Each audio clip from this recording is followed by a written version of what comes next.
Bonjour à tous et bienvenue dans ce nouvel épisode du podcast La Trentaine. Alors cet épisode, je l'ai nommé Les jours sombres, tout simplement parce que les 2 derniers jours ont été vraiment très difficiles. Et donc ça illustre bien le propos que je tenais à l'épisode précédent sur le fait que les phases de la rupture sont absolument pas linéaires. Et où là, pendant 2 jours, j'ai vraiment creusé mon trou, mais alors très très profond, plus profond que l'enfer. Donc je voulais un peu partager ça avec vous pour vous remettre dans le contexte. Donc fin de la semaine dernière, à un mois de la rupture, j'étais plutôt optimiste sur l'avenir, je remontais vraiment la pente. J'étais assez contente du travail que je faisais sur moi et de ce que ça m'avait apporté. Bon, je savais qu'il y avait encore des moments difficiles, mais peut-être pas aussi difficiles.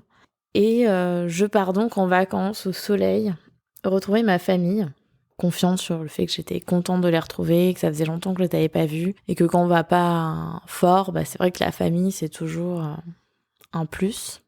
Donc je passe les 2 premiers jours super, et au bout du 3e jour, là, gros coup de mou, je sais pas du tout, je dirais sortie de nulle part, et là je me dis, en fait, c'est avec lui que j'aimerais être là.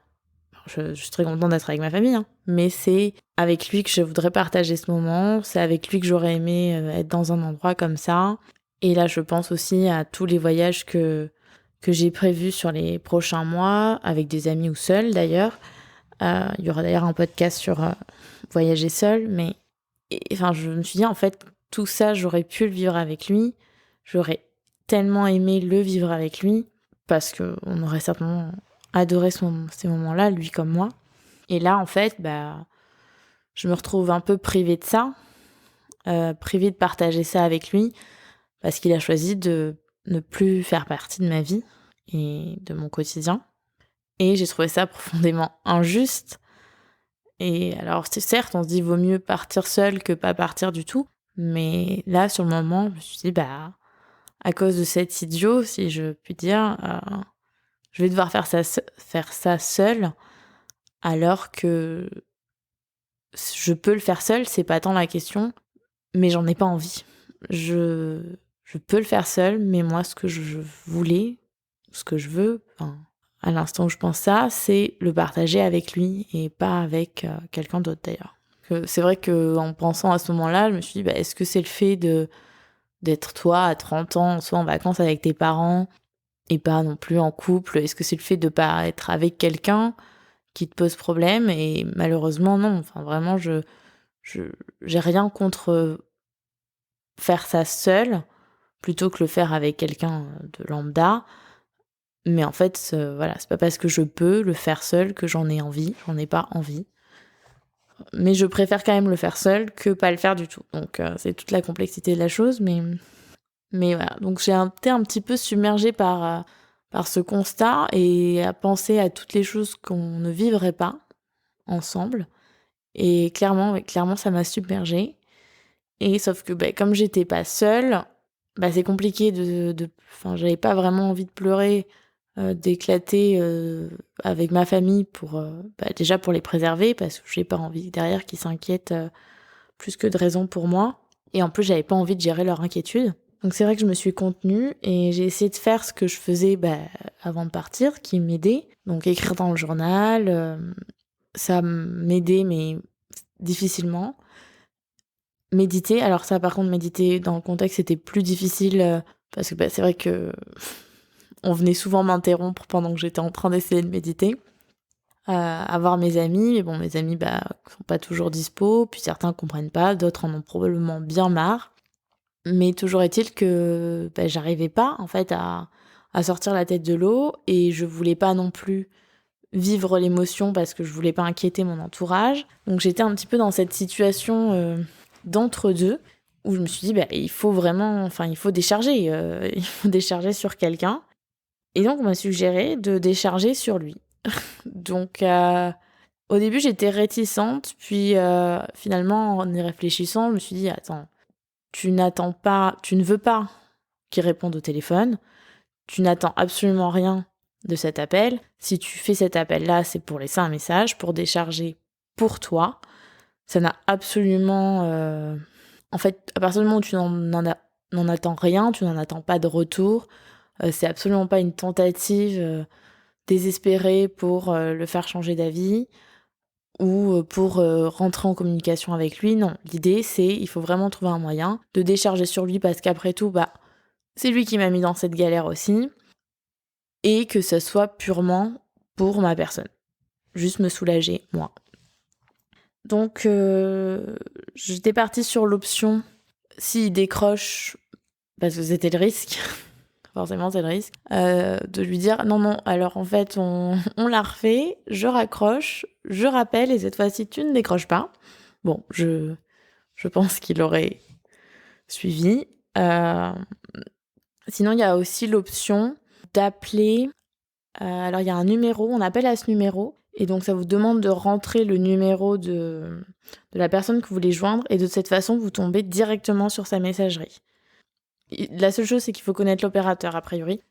Utile à savoir aussi si on veut dire à son boss qu'on ne peut pas venir ou si on veut annuler un rendez-vous sans avoir à tomber sur la personne. On peut toujours dire, mais si, je vous ai appelé 4 fois. J'ai laissé 4 messages. En fait, ça n'a pas sonné. Bon, petit truc et astuce à noter.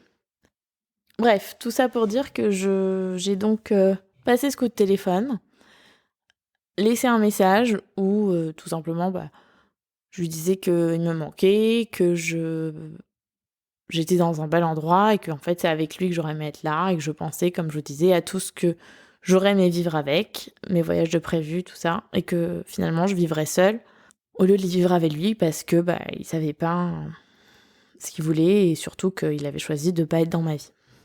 Sur le moment, ça m'a énormément soulagée. J'étais assez contente de l'avoir fait. J'étais surtout contente de l'avoir fait, sans en attendre quoi que ce soit.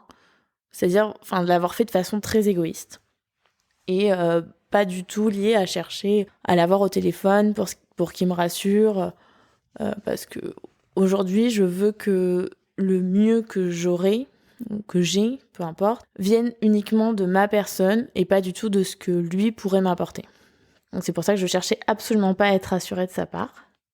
Et donc sur le moment, bien sûr, ça allait mieux, mais bien sûr, après, la tristesse est revenue, la colère, tout ce que vous voulez, encore cette espèce de pot pourri d'émotions, avec bien sûr la petite voix dans la tête qui nous dévalorise à mort, qui nous dit, moi je me disais, je lui donnais vraiment à ce mec ce que j'avais de plus beau à offrir, c'est-à-dire tout mon amour sans condition, quoi, ultra sincère.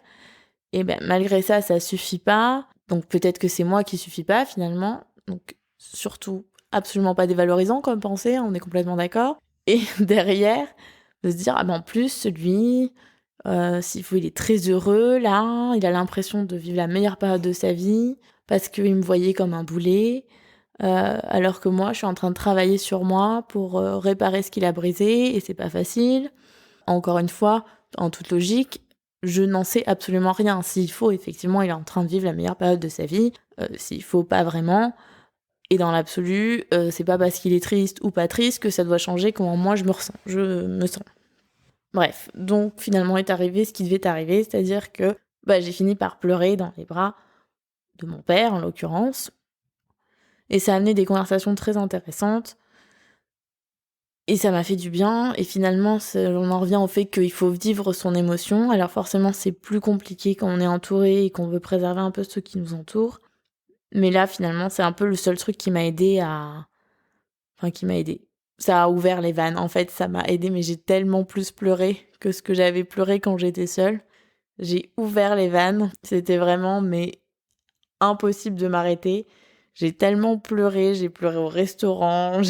Vraiment, je pense qu'ils ont vécu les 2 derniers jours du voyage, mais d'une façon tellement atroce. Et c'est comme si, en fait, je libérais tout ce que j'avais retenu sur les jours d'avant pour justement pour pas les inquiéter.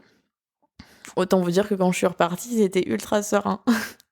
Et en fait, finalement, je me suis dit, partir en voyage, super. Retrouver sa famille, super. Mais en fait, je pense que j'étais pas prête à casser cette routine qui, en fait, m'avait aidé à retrouver un équilibre fragile et vraiment à avancer. Et donc là, je suis rentrée chez moi.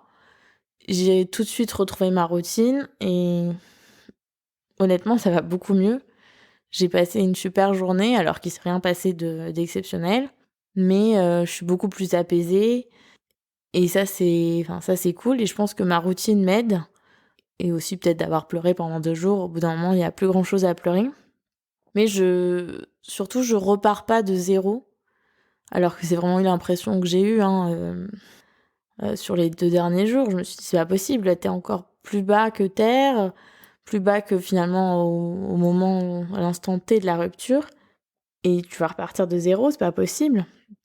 Et en fait non, j'ai eu 2 jours très difficiles, j'ai essayé d'autres trucs pour m'en sortir. Je suis absolument fière de moi par rapport à ce message parce que vraiment j'en attendais rien. C'était vraiment pour moi et uniquement pour moi et ça, c'est cool de pouvoir réfléchir comme ça. Enfin, c'est vraiment quelque chose que j'ai appris avec cette rupture et en fait là, j'ai retrouvé ma routine et je continue à progresser. Je suis pas du tout repartie de zéro et ça c'est assez cool. Je suis assez, j'ai beaucoup de gratitude pour ça.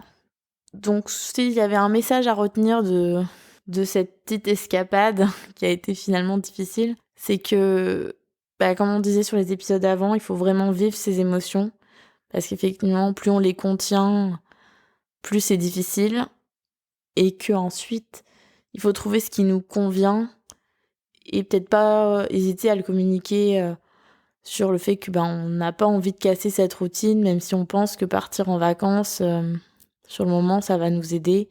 Moi, c'était peut-être finalement un peu tôt et qu'on peut aussi retenir que finalement, c'est pas forcément quand on est seul que c'est le plus dur. Parce que, je vois, moi, là, j'étais finalement ce week-end-là beaucoup plus entourée que ce que je l'étais les semaines d'avant, physiquement parlant. Et en fait, on me parlait, je n'écoutais pas. J'ai essayé désespérément, mais ça marchait pas. Je lisais, je n'étais pas dans l'histoire, je devais relire 3 fois une page pour la comprendre.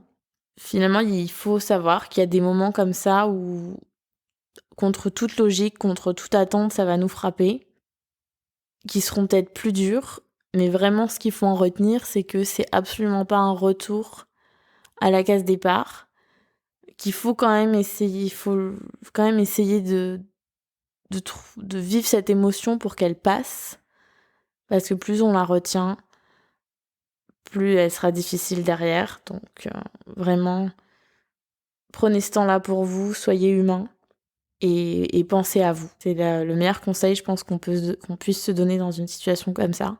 Donc c'était le message du jour. En attendant le prochain épisode, je vous embrasse et surtout, vous n'êtes pas seul.